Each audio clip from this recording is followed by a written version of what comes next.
pra gente... Agora? Let's go! Brasília, boa noite. Sextou aqui na Ecoinova 2022. Meu nome é Juliana, sou da Coedu. Também sou parceira do Dudu Lugero na Mint Hub. E agora eu tô aqui apresentando esse super painel de...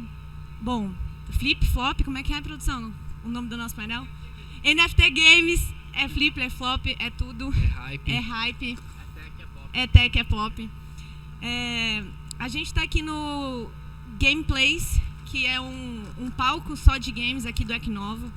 E a gente já esteve presente na Campus Party mais cedo esse ano, falando separadamente em palestras diferentes. E a gente estava, não, a gente precisa estar junto num painel, porque não é possível que esses super gênios, trend de games não podem estar juntos discutindo o que todo mundo está falando, que é o futuro do mercado de games.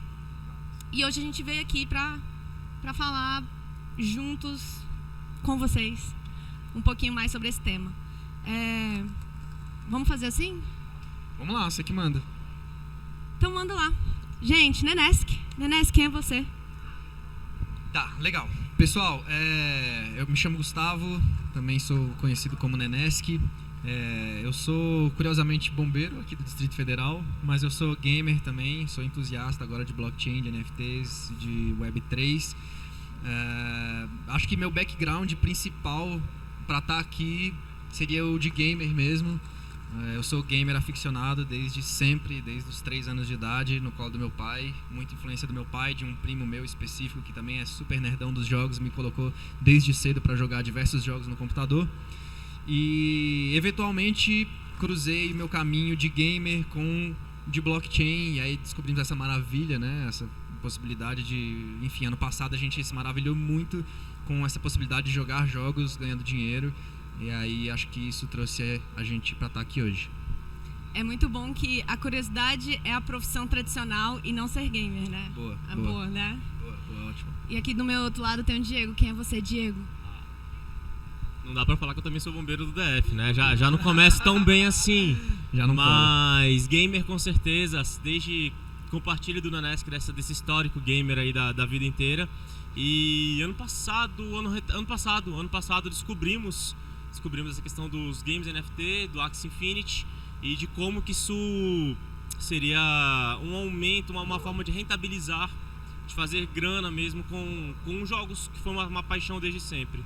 Então isso aí me trouxe a formar uma guild num jogo chamado Axie Infinity, e ajuda algumas pessoas com fazer uma rendinha extra aí na internet, né? Dá pra falar um clichê desse. Cara, fazer grana com games, né? A galera tá aqui jogando desde terça-feira, quando a gente começou.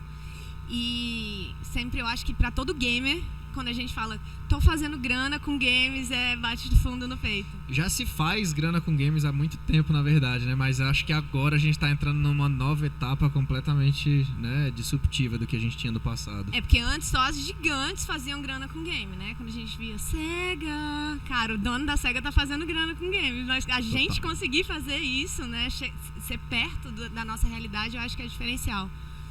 Fala pra gente de você, Dudu. Eu sou o Luiz, mas todo mundo me chama de Dudu. Eu sou fundador, também sou CEO do Hands Lab e do Mint Hub.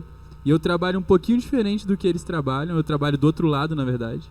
Eu trabalho na parte de criação de NFTs e de criptomoedas. A gente trabalha com tokenização de ativos. E um pouquinho sobre isso, depois eu vou contar um pouquinho mais da minha história. Mas eu sou empreendedor, sou um fazedor nato. E meu intuito aqui é trazer um pouco mais de palpabilidade e entendimento para o que eles vão estar trazendo, um pouco mais de técnica também. Eu sou Juliana, eu sou gamer desde bem pequenininha. Eu tenho um filho que é mais gamer do que eu nunca fui, isso é importante, as gerações, né? E agora eu sou sócia de 3 empresas de game. Bom, eu também sou empresária. Eu não faço diretamente dinheiro com game, mas eu ajudo as outras pessoas também. Dentro do mercado de games, eu também tenho um papel parecido com o do Dudu.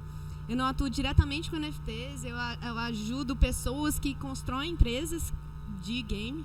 E eu tô aqui mediando esse super painel. tô aqui com o roteirinho, então a gente já entendeu que todo mundo aqui é gamer, mas qual a diferença de gostar de game e ser um gamer? Cara, eu acho que assim, tem diversas pessoas que gostam, mas poucas pessoas que praticam, né? Acho que também, pelo que a gente veio trazendo das décadas passadas de game, que inclusive a gente até conversou ali antes, que antigamente era uma coisa meio de vagabundo e tal, uma coisa que não dava tanto futuro. Assim, quando era uma coisa, sai do videogame que isso não vai dar futuro, o que você tá fazendo com isso, né? Pode até parecer bizarro, mas eu ganhava, pra você ver como é que o cara era, olha a visão empreendedora. Eu ganhava lanche na escola dos amiguinhos pra passar da fase no PlayStation. Putz, no cara. Mega Man, tá ligado? Já tava bustando conta já quando tava ali, nem tinha existia. que pagar E é a um modelo de coxinha. negócio hoje. Tinha que pagar a coxinha do dia a dia, velho. Como é que pagava a coxinha passando a fase do Mega Man? É assim que a coisa começou a acontecer.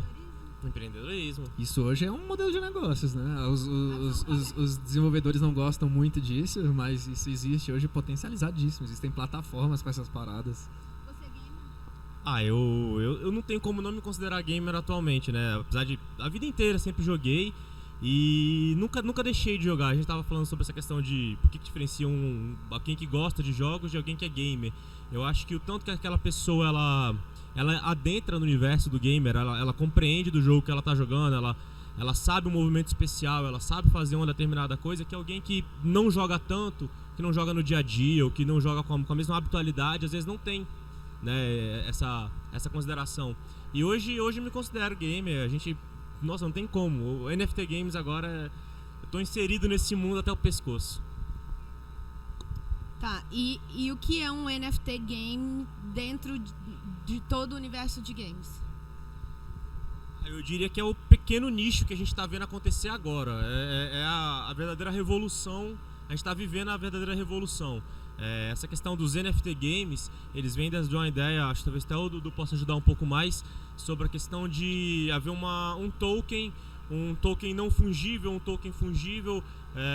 Na verdade, no caso dos NFT Games, são um token não fungível, e esse token não fungível, ele te ajuda a conquistar tokens. Ele consegue que você obtenha tokens por meio da exploração desse NFT, desse non-fungible token.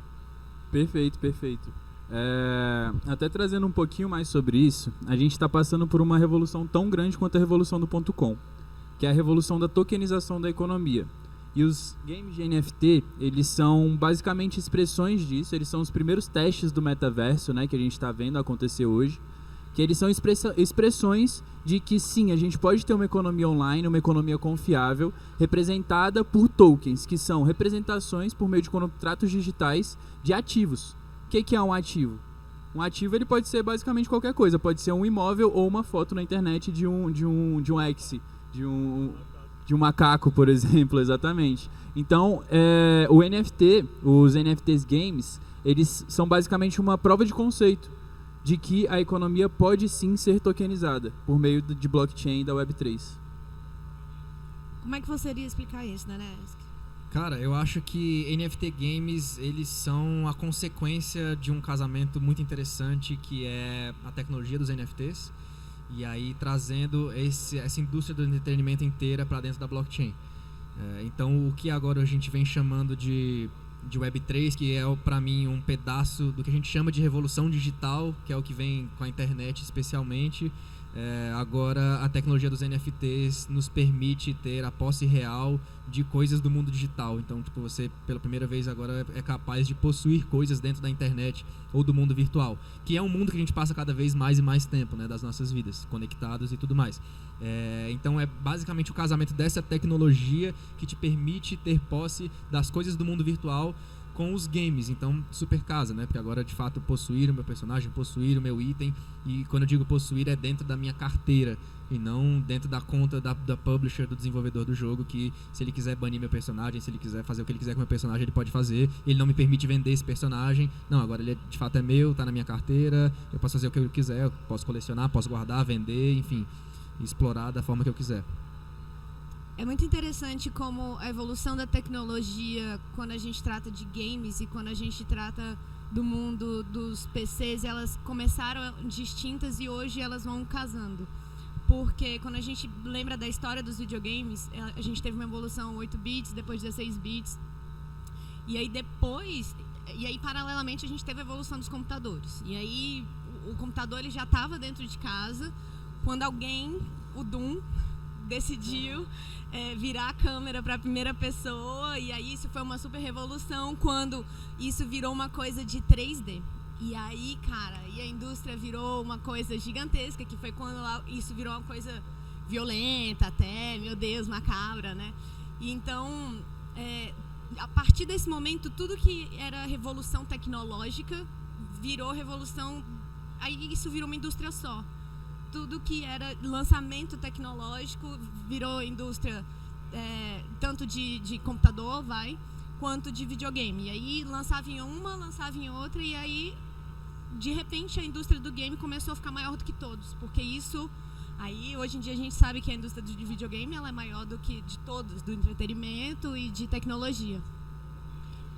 Como é que vocês veem isso? Porque aí eu tenho blockchain, eu tenho criptoeconomia, eu tenho lançou uma novidade que é para usar toda a indústria 4.0.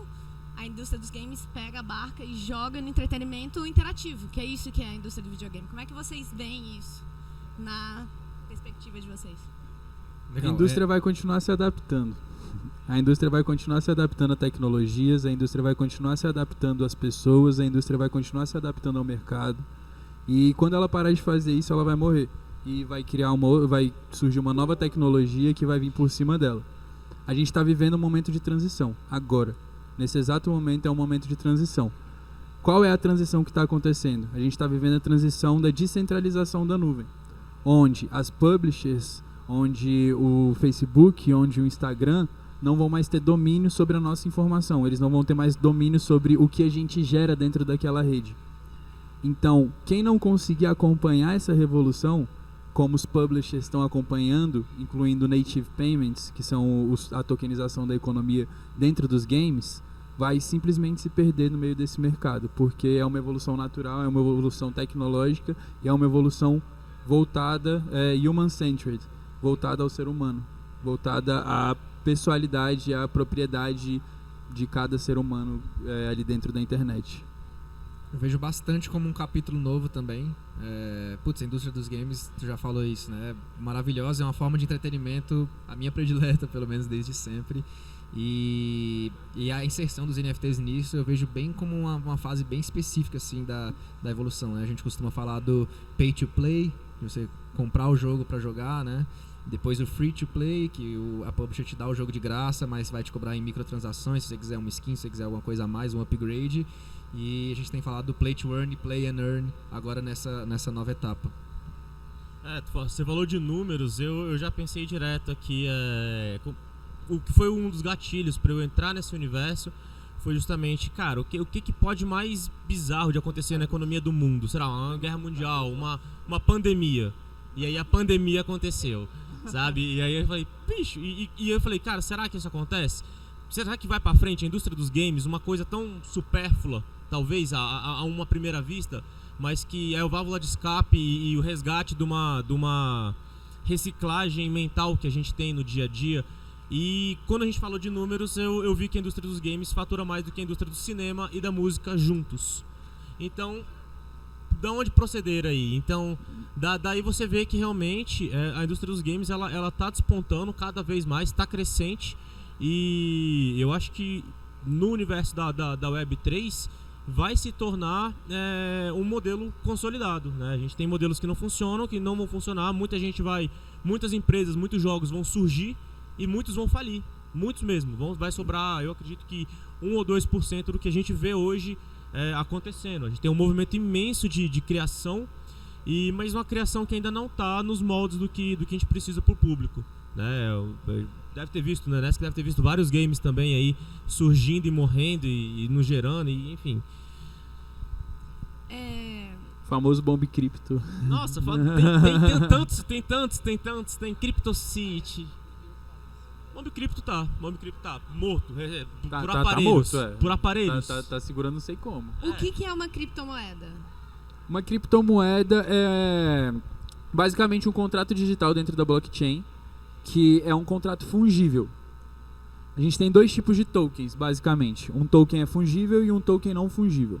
O token fungível, basicamente, ele é como dinheiro. Uma nota de R$100, eu posso dividir ela em 2 notas de R$50 e continuar tendo o mesmo valor. Mas um token não fungível, ele é como se fosse um quadro do Picasso, por exemplo. Um quadro do Picasso, mesmo que eu consiga pintar um quadro igual ao quadro que o Picasso pintou, ele não vai ter o mesmo valor, porque o quadro do Picasso ele tem valor intrínseco a ele, um valor histórico, um valor único. Então o NFT ele representa isso, um bem não fungível dentro da blockchain, um bem único, um bem indivisível e um bem incopiável, um bem inquebrável, digamos assim. Isso é um NFT. A criptomoeda ela já é um pouco diferente, ela se assemelha ao dinheiro. É um contrato digital que ele pode ser copiado, ele pode ser duplicado, ele pode existir vários contratos e ele vai ter o mesmo valor, independente do fracionamento desse contrato. Por que as pessoas ainda têm medo de criptomoeda? Olha, diversas... A mídia ajuda bastante. Assim, é um ambiente...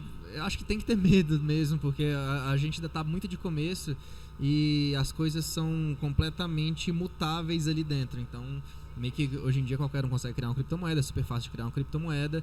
A questão é, tem ou não tem valor nela, né? Então você consegue criar uma moeda, eu posso escolher qual vai ser a oferta dela, onde é que ela vai ser negociada e tudo mais. Você consegue acertar diversos parâmetros.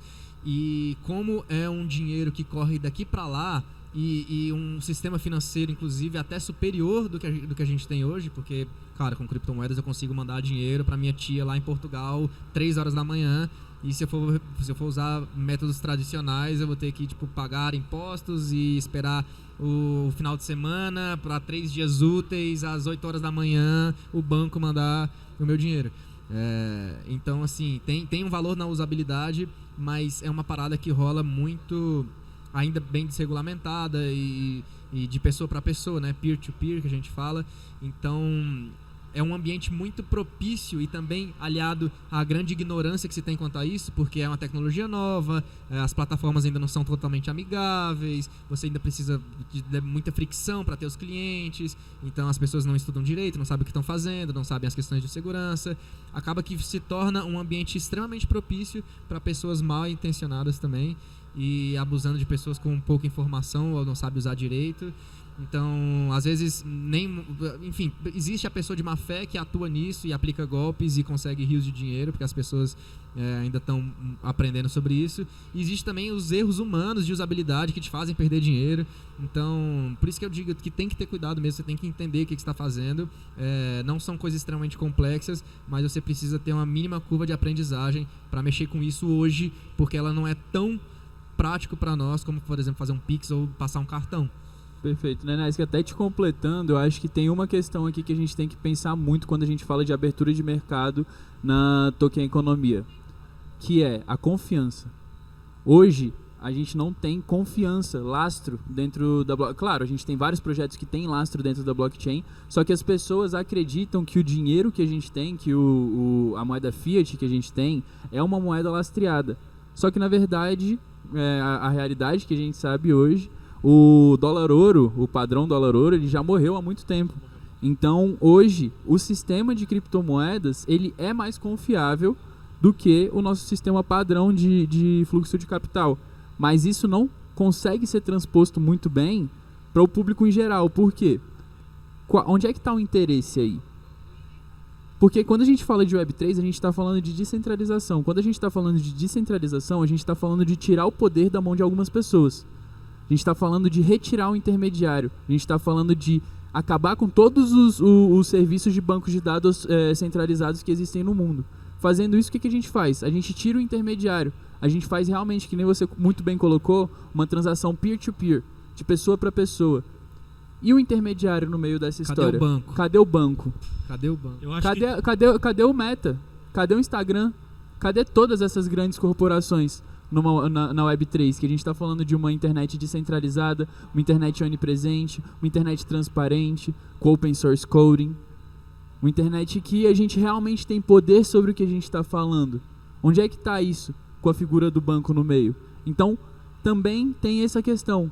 Até que ponto isso é interessante para os stakeholders que estão dentro do mercado hoje. Então, realmente, a gente está tendo que fazer uma abertura de mercado hoje. A gente está tendo que fazer uma abertura de mercado massiva, que é basicamente a mesma coisa que a XP fez 10 anos atrás, que foi conscientizar as pessoas de que isso é seguro. Que a gente tem uma rede que ela é mais segura do que a rede dos bancos.